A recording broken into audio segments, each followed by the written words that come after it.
golaha dhaqaalaha qaranka oo 12 bishii Juulaay ee sanadkan uu magacaabay madaxweynaha Jamhuuriyadda Federaalka Soomaaliya ayaa waxaa maanta daafuray barnaamijka ay ugu shaqeyn doonaan isla markaana lagu shaacinayo xubnihiisa ra'iisul wasaaraha xukuumadda Federaalka Soomaaliya Mudane Xasan Cali Khayre kadib munaasabad ka dhacday magaalada Muqdisho ay goobjoog ka ahaayeen wasiiro xildhibaano ka tirsan baarlamaanka Soomaaliya.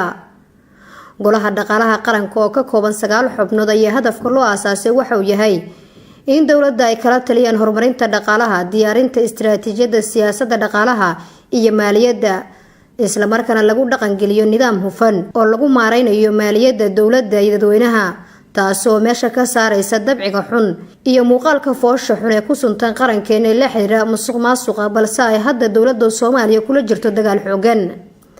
wasiirka qorsheynta iyo horumarinta dhaqaalaha ee xukuumadda Federaalka Soomaaliya Jamaal Maxamed Xasan ayaa sheegay in golaha dhaqaalaha qaranku ay la shaqeyn doonaan hay'adaha dhaqaalaha ee jira isla markaana ay qayb ka qaadan doono horumarinta dhaqaalaha Soomaaliya.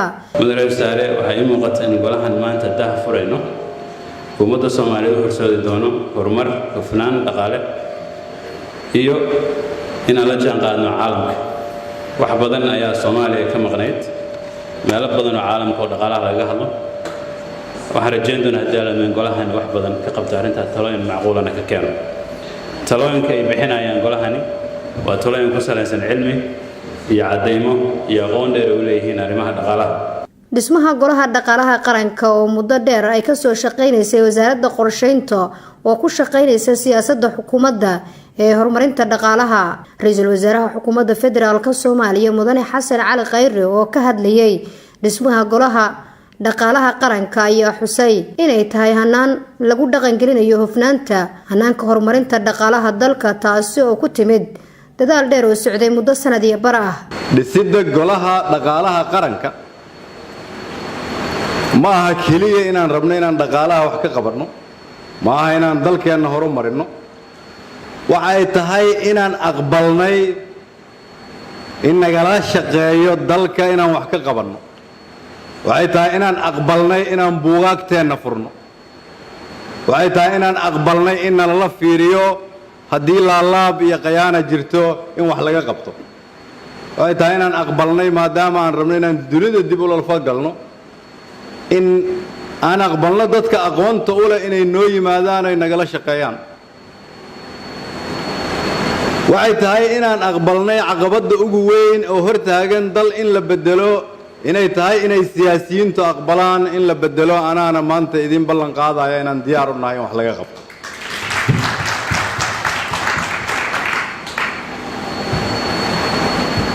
waxaan ku faraxsanahay maanta inaan halkan isugu nimid si aan u aragno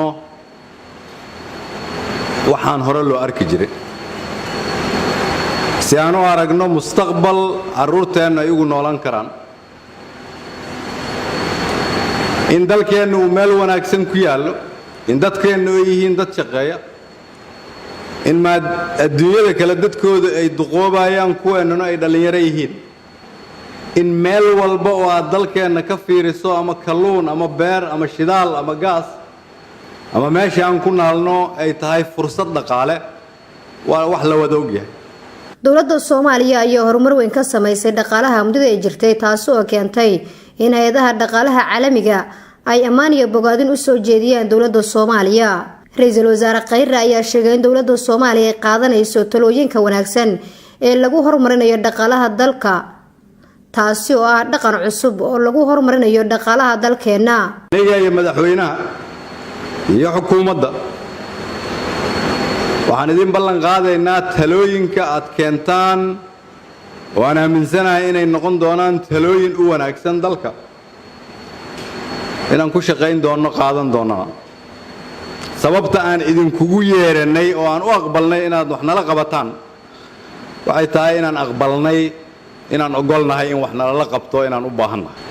waxaan rabaa inaan u sheego waagii hore haddii uu ra'iisul wasaaruhu idinla hadli jiray waa laga soo gudbay arrinkaas. maantay waxaan aqbalnay nidaam ku dhisan daahfurnaan. maanta waxaan isu keennay rag iyo Soomaali iyo kuwa aan Soomaali ahayn oo aan rabno inay nala taliyaan, wax nala hagaajiyaan, laakiin ceebteennana ay noo sheegaan.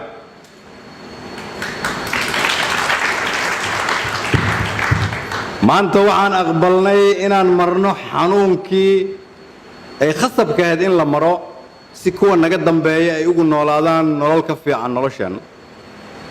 maanta marka waxaa soo dhammaanaysa marka ragga halkan isugu yimid oo aqoonta leh oo aan garanayn qabiil iyo xildhibaan iyo wasiir iyo madaxweyne iyo ra'iisul wasaare laakiin garanaya nambarro lagu qoro warqad, annaguna aan ku khasbannahay nambarradaas warqadda lagu qoray inaan u fulino sida ay tahay. maanta waxaan rabaa marka inaad iska ilowdaan soomaaliyada hore aan soo maamuli jirnay.